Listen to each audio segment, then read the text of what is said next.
लोहार और व्यापारी। एक व्यापारी था जो अपने किसी कार्य की वजह से एक गांव पहुंचा। उसे हथौड़ी की आवश्यकता थी, इसीलिए वह उस गांव के लोहार के पास गया और उसे हथौड़ा बनाने के लिए कहा। लोहार ने व्यापारी के कहे अनुसार हथौड़ा बनाया। व्यापारी ने जब हथौड़ा देखा तो उसे वह हथौड़ा बहुत अच्छा लगा। हथौड़ा लेकर वह अपने नगर आ गया और नगर में उसे लोहार की कार्यकुशलता की प्रशंसा करने लगा। लोहार की प्रशंसा व्यापारी के मुख से सुनकर नगर के अनेक लोग लोहार के पास अपने लिए हथौड़ा बनवाने जाने लगे। देखते ही देखते लोहार की कुशलता की चर्चा हर जगह होने लगी। कुछ दिनों बाद शहर के एक बहुत बड़े व्यापारी जो दूर दूर तक व्यापार करने जाया करते थे, वह जब नगर में लौटा तो उसने भी लोहार के बारे में खूब प्रशंसा सुनी। वह लोहार के पास गया और लोहार से बोला, मैंने तुम्हारी खूब प्रशंसा सुनी है। मैं तुम्हें दूसरों के मुकाबले 4 गुना कीमत दूंगा, लेकिन शर्त यह होगी कि भविष्य में तुम सारे हथौड़े सिर्फ मेरे लिए ही बनाओगे और किसी दूसरों के लिए अब से तुम हथौड़े नहीं बनाओगे।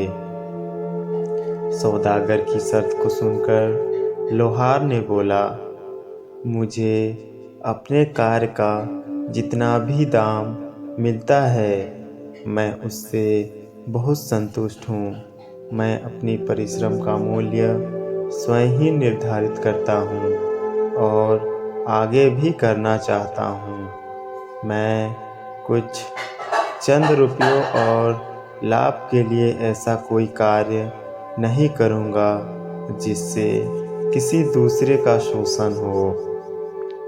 व्यापारी ने पूछा कि इसमें कैसे किसी गरीब का शोषण होगा।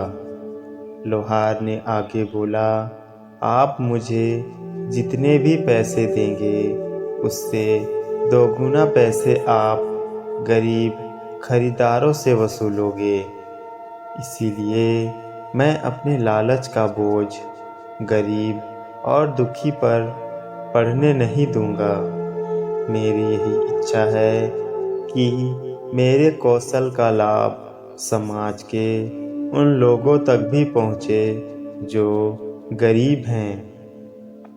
इसीलिए मैं आपका यह प्रस्ताव स्वीकार नहीं कर सकता। सौदागर लोहार की यह बातें सुनकर अपमानित हुआ और उसे अपने लालच से भरे बुद्धि पर शर्मिंदगी महसूस हुई। सच्चाई और ईमानदारी महान शक्तियाँ हैं। यदि किसी व्यक्ति में कुशलता के अतिरिक्त यह दोनों गुण मौजूद हैं तो उसे किसी प्रकार का प्रलोभन उसे अपने सिद्धांतों से डिगा नहीं सकता। आज के समय में लालच और बेईमानी के कारण लोग कपड़ों की तरह अपने सिद्धांतों को और विचारधारा को बदलते हैं। तो दोस्तों, ये थी आज की कहानी। आपको कैसी लगी कमेंट में बताएं। तो मिलते हैं इसी तरह की मज़ेदार कहानी के साथ नेक्स्ट वीडियो में। तब तक के लिए आप सभी को धन्यवाद।